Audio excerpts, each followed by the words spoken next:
الحمد لله رب العالمين والصلاة والسلام على رسول الله الأمين وعلى آله وصحابته أجمعين. أمرو إن شاء الله لخزمتي بريستانا دەسەکەین بە باسکردنی بابەتێکی زۆر گرنگ کە ئەویش بریتیە لە مافەکانی ژن و مێرد بەسەر یەکەوە. خۆشەویستەکانم ئەم بابەتە بۆ هەموو ئەوانەی کە دانیشتون یعنی گرنگە و بەسوودە. ئەوانەی کە دانیشتون یان ئەوەتانێ لە پیاوان و لە ئافرەتان یا ئەوەتانی هاوسەرگیریان کردووە یان ئەوەتانی هاوسەرگیریان نەکردووە. ئەوانەی کە هاوسەرگیریان کردووە ئەوە ڕاستەوخۆ زەرورە بۆیان ڕاستەوخۆ. ئەوانەشی کە هاوسەرگیریان نەکردووە یعنی لە داهاتووە زۆر پێویستە بیزانن، چونکە بەڕاستی خۆشەویستەکانم من زۆر سەیرم دێ مامۆسای ئاینی ئەڕوا بۆ مارە برین بە 5 دقە مارەی ژنێک ئەبڕێ بەبێ ئەوەی باسی مافەکانی ژن و مێرد بکات لەسەر یەک بۆ ئەو کچ و کوڕێک تازە پێگەیشتن هیچ نازانن لە ئیسلام، شایەتمانیش نازانن، معنای شایەتمانیش نازانن. ئەڕۆن سەیرەکەی مامۆسا ئاینەکە لەبەر ئەوەی ئەوانەی ئەبوو شەربەت خۆرەکان و پاقلەوا خۆرەکان بڵێن ئافەرین مامۆسا دەستی سووکە لە 5 دقەیە کوڕم ڕازیت مارەیەکەی چەنە 19 مسقاڵە، مقدمەکەی چەندێکە 10 مسقاڵە،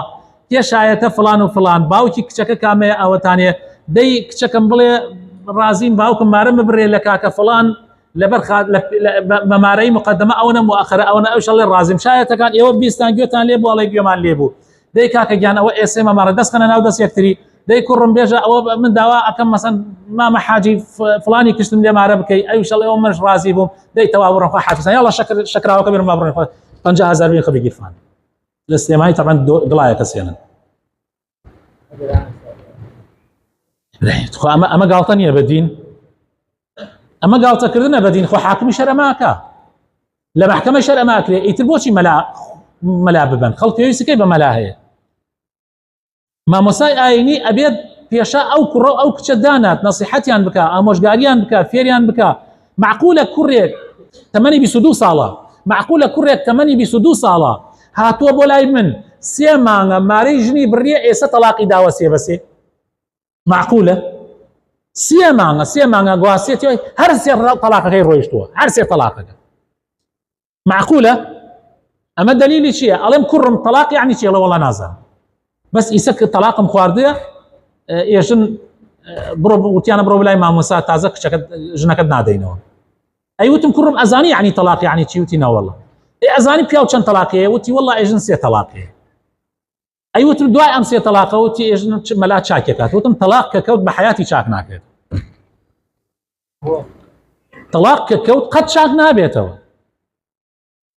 تۆ یەک تەلاقت هەیە ئەیدەی کاتی ئەیدەی بۆت هەیە بیگەڕێنیتەوە، تەلاقێکت ئەڕوا ئیتر تەواو ئەمێنێ لەسەر دوان کە تەلاقی دووەمت خوارد بۆت هەیە ژنەکەت بگەڕێنیتەوە لە ماوەی ئەو 3 مانگە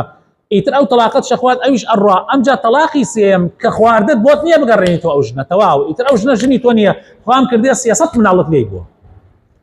ئیتر ئەو ژنە ژنی تۆ نییە تەواو. هەموو ئەم کوردستانە بێ ناتوانێت ئەو ژنە تازە بۆ تۆ بێنێتەوە و بۆچیش حەڵال نابێت. وێ بەڕێزان معقولە یعنی گەنجێک ئاوەتم چێ مارەی ژنی بۆت بڕێ؟ وەڵا مامۆسا مەلا فڵان کەس، مامۆسا مەلا فڵان کەس ئامادەیە 2 دانە سەعات دووتار بدا. معقولە مامۆسا فڵانە کەس نەسیحەتی تۆ نەتوانێت دەقە نەسیحەتی تۆ بکە، هەروە مارەی ژنی بۆت بڕێ هەروە ئاسانی خر ناکرێ. برێ ئازیزەکانم ناکرێ، ئەمە زوڵمێکی زۆر گەورەیە بەڕاستی. جا لەبەر ئەوە گەنجەکانیش با گوێیان لێبێ، پیاوە بە تەمەنەکانیش گوێیان لێبێ، ژن و خوشکەکان و کچەکانیشم لەو دیمار گوێیان لێبێ. هەندێ ماف باسەکەم ئەمڕۆ بەس باسی مافی کامتان بکەم بەسەر کامتان و یاڵا پیاو بەسەر ژن دەی واکەن و سبەینە ئینشاء الله ژن لەسەر پیاو باسەکەین، بەس پیاوەکان ڕانەکەن سبەی کەس نێتەوە وەیراکە. من ئێستا باسی مافی ئێواکەم بەس سبەینێ بەشی ژنان ئەزانم پڕ ئەبێت و پیاوانیش کەس نامێنێتەوە. ئینشاء الله ئەمڕۆ باسی مافی پیاوەکەین لەسەر ژن، لەبەر ئەوەی ئینشاء الله ئیسفادەی هەبێت لە ماوەیەکی کورتە هەوڵ دەین بەس سەر نقطەکان باسەکەین، زۆر تەفاسیلەکان باس ناکەین، چونکە ئەم بابەتە زۆری ئەوێ بس إن شاء الله تعالى أڵێت الحليم تكفيه الإشارة أڵێت يعني إنساني جير تەنها ئاماژەیەکی بەسە تی ئەگا بە یەک ئاماژە تی ئەگا بەس ئینسان ژیر نەبێ مەگەر بەیتە فەق سەریە هەرتێ ناگا وتمەریە کەسێ ئەندێ برایان مامۆستا بۆ ئەم بابەتە واس ناکە ئێوتم برا ئاماژەم پێکوتیان بەخوا مامۆستا خەڵک تێناگا وتم ئەوەی کە بە ئاماژەکەی من تێنەگا باوەڕ کە مەگەر بڵێم حاجی فڵان مامە فڵان کاک فڵان برا من مەبەستم تۆیە کورە تۆی کورە بابەت مەگەر ئەوە قسەی لەگەڵا ئەگینا پێویستە هەر کەسێک کە تۆ ئاماژەیەکت کرد تێ بگە و بزانێت تۆ ئەڵێ چی جا ئێستا ئینشاءالله گەر قسمەتە بێ من هەندێک سەرخاڵتان بۆ باسەکەم لەبارەی مافی پیاو لەسەر ئافرەت طبعا پێغەمبەری خوا ئەفەرمێ صلی الله عليه وسلم لە باسی گەورەی مافەکە يعني مافی پیاو لەسەر ئافرەت زۆر گەورەیە لە حەدیث هاتووە پێغەمبەری خوا صلی الله عليه وسلم ئەفەرمێ هیچ مرۆڤێک دروست نییە سوژدە بۆ هیچ مرۆڤێ ببە ئەگەر دروست بواە مرۆڤ بۆ مرۆڤ سوژدە ببە ئەبوایە ئافرەت بۆ پیاوەکەی سوژدە ببە ئەوەندە حەقی زۆرە لەسەری ئەوە خاڵی یەکەم خاڵی دووهەم پیاو خاوەنی ئیدارەی ماڵە ئافرەت جێگرە پیاو ڕئیسە ئافرەت نائب ڕئیسە ئەمە ئەبێ وابێ ئەگەر ئەمە تێک بچێ خوا پەنامان بدە هەموو شتەکان تێکەچێ ئەڵێ من ئاغا و تۆ ئاغا کێ جێمان بۆ داخا یعنی ئەگەر ئافرەت ئاغا بێ و پیاوەکەش یار ئاغا بێ ئەی کێ جێگا داخا ناکرێ قەوامیەتی ماڵ ئەبێ بەدەستی پیاوە بێ بۆ بەدەستی ئافرەتۆ نیە چونکە خوای تەعالی وا دروستی کردووە پیاو طبیعەتێکی خوای تەعالی هەندێک سروشت و طبیعەتی بۆ دروست کردووە ئافرەت ئەو طبیعەتەی عەکسە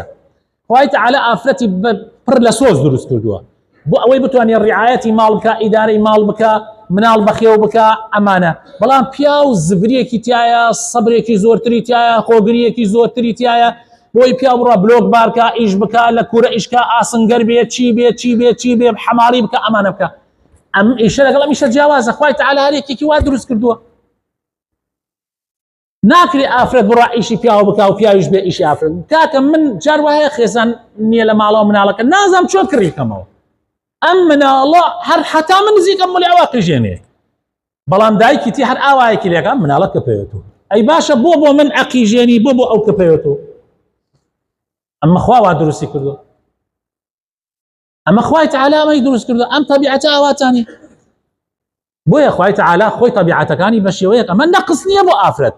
بالعکس ئەگەر ئافرەت نەبێ ئێمە گەورە نەبووین ئێمە دایکمان ئافرەتە خوشکمان ئافرەتە کچمان ئافرەتە والله ماڵێک کچیتیان نەبێت نازیتیان نییە پیاوێک ئەگەر ژنی نەبێت وەی لە حاڵی هەلە ئەو فڕی نەکبەتیە چون نازەکە لای ژنەکەیە هزار پیاو بێرە نازی یەک ژن نادە چی بکەین کاکە خۆ بە زۆر نادی ئەتوانێت برا نایدا بۆیە بەڕێزان ئیدارەی ماڵ بەدەستی پیاوەوەیە خوای تەعالی فەرمی الرجال قوامون على النساء سێیەم طاعەتی مرد لەلایەنی ئافرەت واجبە حتا زانایانمان وتویانە گوێڕایەڵی کردنی مرد ئەکەوێتە سەر گوێڕایەڵی کردنی دایک و باوکیش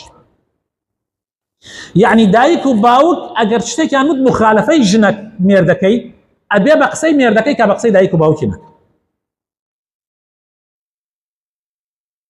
يعني زۆر ئەم مەسئلە گرنگە ئەم مەسئلە زۆرینەی کێشەکان لەسەر ئەم مەسئلە دروستە بێت ئێسەشە ژن هەنێ ژن هەیە 10 ساڵە شووی کردە ئێسەشە مێردەکەی یعنی ناگۆڕێتەوە بە مناڵێکی ماڵی باوکی هەرچی ماڵی باوکی هەرچی دایکی بێڵێ هەرچی ماڵی باوکی بڵێ هەرچی خوشکێکی بێڵێ تێ بەسەر ئەم پیاوە فەقیرە جێبەجێیەکە یعنی ئەوەنە تاعەتی کچەکەی خوشکەکەیەکە لە ماڵۆ تاعەتی مێردەکەی نان ئەمە شتەکان تێکەچێتەوە کچ کە شووی کرد ئیتر دایک و باوک هیچ سوڵتەیەکیان بەسەرەوە نامێنێ هەموو سوڵتەکە ئەڕاتە ژێر دەستی پیاوەکەی هەموو شتێکی لەژێر دەستی پیاوایە حتا لە ماڵی پیاوە بێ کاتێک کە پیاو نەما یان مرد یان تەلاقی دا دوای هاتووە تێتۆ ژێر دەستی باوک یان دایک یان برا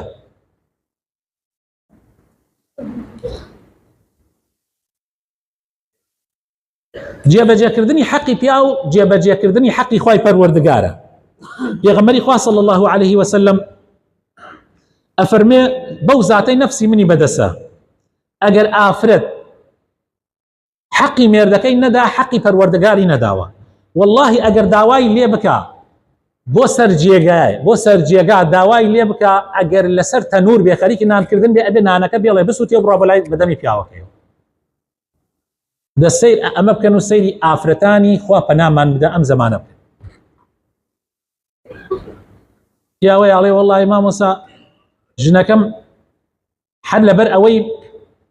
یعنی من نەیە لەگەڵ منا بخەوێت و خەوتن لەگەڵ پیاوە معنای يعني هر يكسر إنسان تصور نكا إلا بو معناي دروز بونا ويا أو سرجية يعني هر بياو بيويسي بناز يكا بيويسي با هنا كي تايبتي خوي هي الجوري كي تايبتيا قصي تايبتي يعني نهيني تايبتي يعني هي لكن لنا ومنالا ولنا وكتشو كرة أو نهين يعني أنا أقصانا بكري ناكري هر جيان وايا يسا إداري مدرسة سيرك اشتكي تايبتي خو أنا إدارة شوني كي تايبتي بو كارو بريو بردني كارو بارين يعني مدرسك ناكري حرشي تلبها مدير ومعاون وما وساكن هو يبي لنا تلبها هذا ما تقيلكن يواتشو نبي ناكري عليه والله ما موسى حر او كحر يواري اللي اخويا كاتبيني من على كان يتم من نايبين تشامبيونات هي ما كيجنا برا قسم بالرب العالمين او جنا يعني لبرغضب اخوايا خوای تعالی لی توڕەیە ئەگەر لە سەریشی بەردەوام بێت ئەی خاتە جەهەنەمەوە.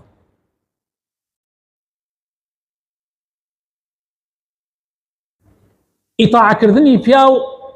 سەبەبێکە بۆ ئەوەی ئافرەت بڕاتە بەهەشتەوە. پێغەمبەری خوا ئەفەرمێ صلی الله عليه وسلم ئەفەرمێ ئافرەت ئەگەر پێنج فەرزەی نوێژەکانی بە جوانی بکە براینە تەماشاکەن. زۆر ئەم حەدیسە گرنگە. ئیسا ئەو خوشکانەی کە گوێمان لێگرن و ئەوەشی کە دوایی لەم ڤیدیۆیە گوێ ئەگرێ يعني تەماشاکە خوشکەکانم.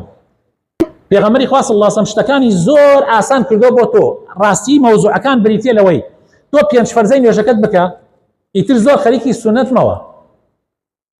ئەگەر پیاوەکەت ڕازی نەبێ. پێنج فەرزەی نوێژەکەت بکە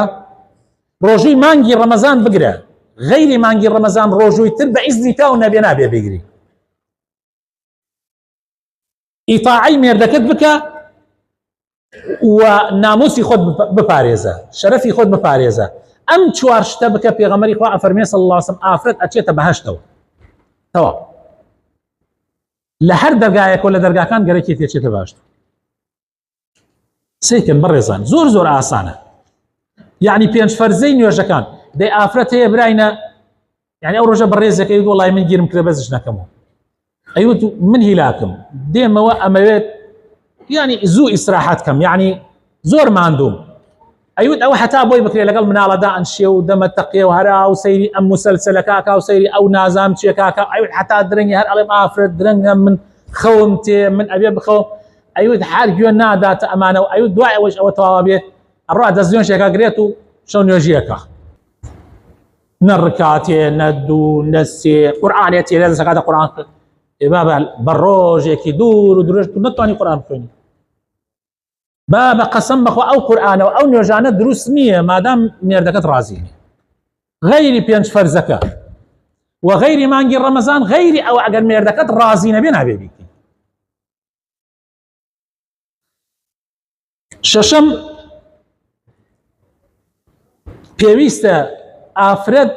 گوێڕایەڵی مێردەکەی ببێ بۆ سەر جێگا ئەگەر عوزری نەبێ. عوزرەکانی شەرع دیاری کردووە ئەو شوێنانە عوزرەکان دیاری کردووە بەڵام یەک شتێک هەیە ئێمە باسی ئەوە ئەکەین بۆ سەرجێیکردن ئەگەر عوزری بەڵام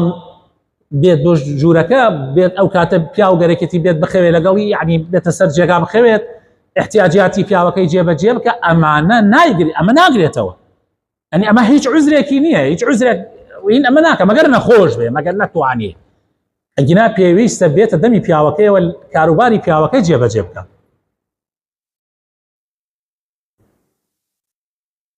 حوتم خۆشەویستەکانم پێویستە ئافرەت لە ماڵیەوە بێت بەبێ ئیزنی مێردەکەی دەرنەچێتە دەرەوە بە هیچ شێوەیە ئەگەر مێردەکەی ئیجازەی نەدا ناتوانێ بڕاتە دەرەوە. لە حەدیث هاتووە کەوا عایشە خوای لێ ڕازی بێت يعني بۆ ڕۆیشتن بۆ ماڵی باوکی کە ماڵی باوکی نزیکیش بووە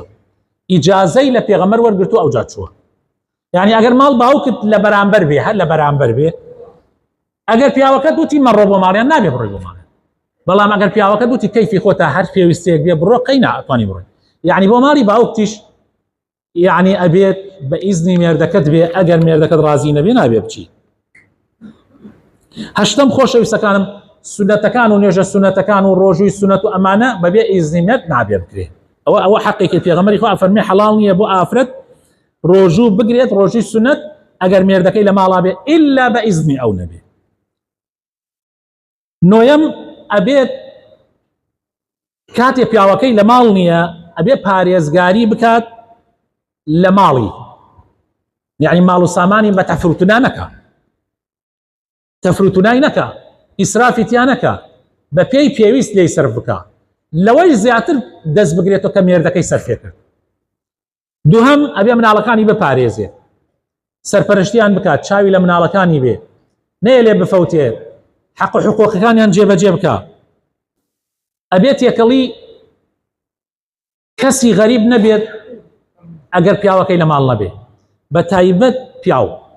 نابێ بڕوا بە کەیفی خۆی بڕوا بۆ بازار، بە کەیفی خۆی تێکەڵاوی ئەم و ئەو بکە ئەگەر پیاوەکەی لە ماڵەوە نەبێ، ئیلا مەگەر پیاوەکە ئیجازەی دابێ بۆ نمونە بڵێ تۆ مارکێتێکا لەوێ ئەتوانی تا مارکێتەکە بڕۆی ئیشەکان جێبەجێ بکەیت و بێیتەوە. ئەگینا نابێ زۆر سەربەدەر بێ ئافرەت کاتێکە مێردەکەی لە ماڵ نەبێ، حتا ئەگەر پیاوەکە دوتی مەڕۆ بۆ مزگەوت من لە ماڵان نیم نابێ بڕۆی بۆ مزگەوت، نابێت، چونکە لە ڕاستیە ئەگەر پیاو لە ماڵەوە نەبوو یعنی قەزمان لە سەفەر بوو لە شوێنێکی تر بوو ئافرەت ئەوەنەی تر ئەبێ وریای خۆی بێ، چونکە قابلە بەوەی کە بکەوێتە بەر نەقدی خەڵکی ڕەخنەی خەڵکی، جا ئەبێ ئاگادار بێ. ئافرەت ئەگەر لە ماڵ دەرچێت ئەبێ خۆی پۆشتەکە، ئەبێ جلوبەرگی پۆشتە لەبەر بکات، جگە لە دەمچاو لە هەردوو دەستی دروست نییە هیچ شوێنێکی بە دەرەوە بێ کاتێ دەرەچێت لە ماڵ، و دروست نییە ئەو جلوبەرگەی کە کاتە بەر دەست و تروس بێ، تەنک بێ، زەرق و بەرق بێ، ئەبێ ئاگای لە خۆی بێ. نابێت ئیجازەی هیچ کەسێک بدا بەبێ ئیزنی مێردەکەی کە بێتەوە بۆ ماڵ، بێتە ماڵەوە، یعنی حتا برایەکی خۆش، حتا برایەکی ئەگەر طبعا لێرە مەقسەد کاتی ماڵێن برا طبعا هیچ پیاوێک مەگەر دەگمەن ئیجازە نەدا برای خۆش ژنەکەی بێ بۆ ماڵی، بەس جاری وا هەیە برایەک دێت ئاژاوە چییە